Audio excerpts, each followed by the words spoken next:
What's up, family? Welcome back to the Stop Sinking Show, where we go from struggle to flow.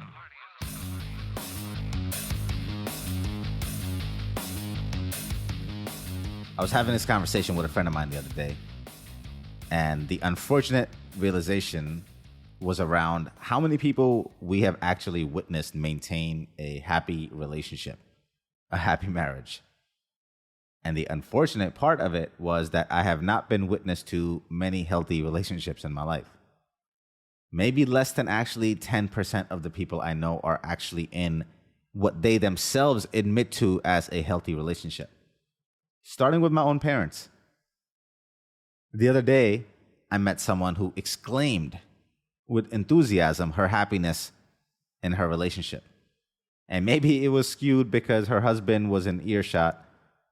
But regardless, I did walk up to him separately later and ask him what the key to him having a wife that sings his praises.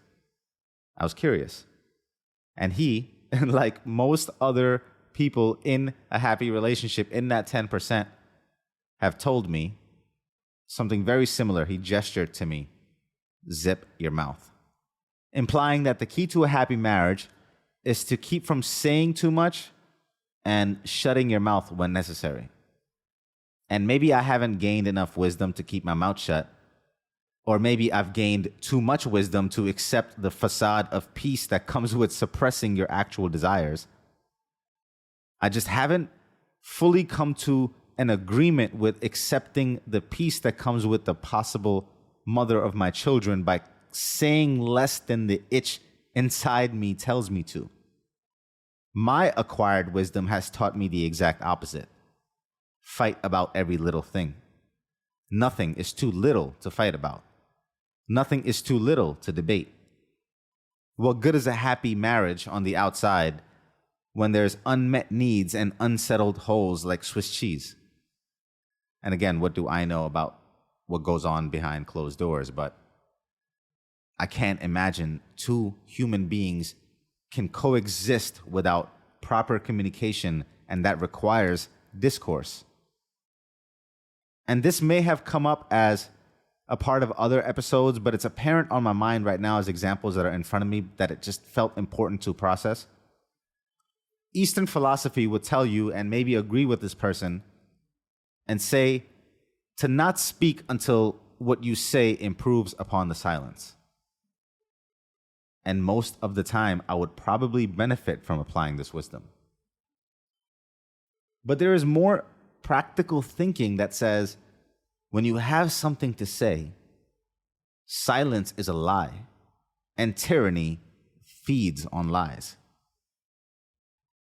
Too many silenced in face of what is unjust is what contributes to a tyrant state.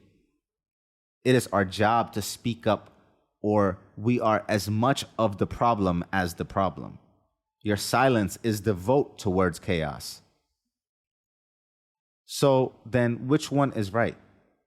How do you know when your imperfect expression or speaking up is actually worse than the silence? Sometimes saying anything is better than saying nothing. And how do you know when that is? I think the spirit of not wanting to speak out of silence is for the parts of us that need to be simmered, the parts of us that add more fuel to the fire when things are already ablaze. And many times in the simplest of things that get in the middle of relationships, that's probably the better way to go. But in the many of the serious things in life, it's better to see what survives the burn. It's better to burn it all down and then celebrate the ashes. At least you know what's real. At least you know what can sustain the fire. A friend tried to tell me that in life, as you devote yourself and dedicate yourself to something, it can require a lot of sacrifice. It can require you to uproot many parts of who you used to be and evolve past something. But then he also said that it can also require you to suppress certain aspects of yourself. And I could agree on almost everything that he said. the eradication and the uprooting of your past self, the sacrifice of many things, but the suppressing of something immediately brings the image of a spring to my mind. One that you can only hold in place for a certain amount of time. One that retains and stores its energy, never loses it. And you constantly fight against it as an opposing force. Suppressing of which, once stopped, will spring up violently and take out anything in its path. Suppressing or silencing to me, then, does not seem like an appropriate strategy to deal with anything, especially when it doesn't seem to settle anything into its final state and only requires constant effort to remain. The consequence of which is not escaped from at all. JP talks about a story of a dragon that is undealt with, and I'll paraphrase in how I remember it in a very crude way. Little boy tells his mom, "Mom, there's a dragon under the bed." Mom says, "There's no dragon, Jimmy." Ignored, then the dragon gets a little bit bigger. "Mom, there's a dragon now on top of my bed." Mom, continuing to ignore the dragon, "There's no dragon, Jimmy." Ignored dragon, now big enough to engulf the entire room. "Mom, the dragon is my room." Mom, "No dragon, Jimmy." Ignored dragon, now big enough to have the entire house on its back. "Mom, the dragon is taking away our house." Mom finally acknowledging, "Oh my God, Jimmy, let's deal with this dragon." And in the acknowledging of the dragon, in just seeing his presence, he diffuses down to a toy size. To say that a problem ignored becomes big enough to slay our entire existence if we don't tend to it, then just begs the question, how effective is suppression really? How effective is it to ignore what is in front of you? It's like whack-a-mole, where what you suppress here comes up out of there. It might take you a while to notice where it surfaced from, but it's infecting you from somewhere else for sure. I guess all I'm saying is that the jury is out on a one-sided approach on this front. You can't always be silent, and you can't always try to have the last word. There are times to listen, and there are times to speak up.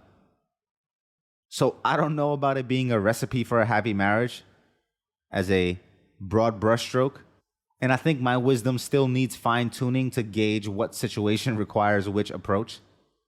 There are definitely times I wish I said less, and times I wish I said more. And maybe this will be a lifelong journey to figure out what the appropriate percentage is. The only thing I've learned so far in my life is that nothing left unsettled ever goes away. It resurfaces with different faces in different forms. I would probably use suppressing as a clear boundary then.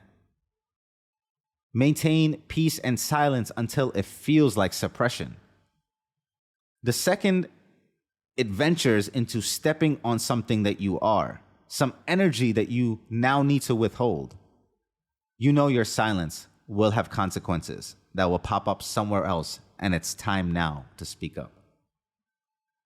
The reality is that only you can do right by yourself, and any lapse in integrity with yourself will be a bill that comes due eventually. And what I want for you, my friends, if you can't stay debt-free, at least don't go bankrupt. Love you always. See you in the next show.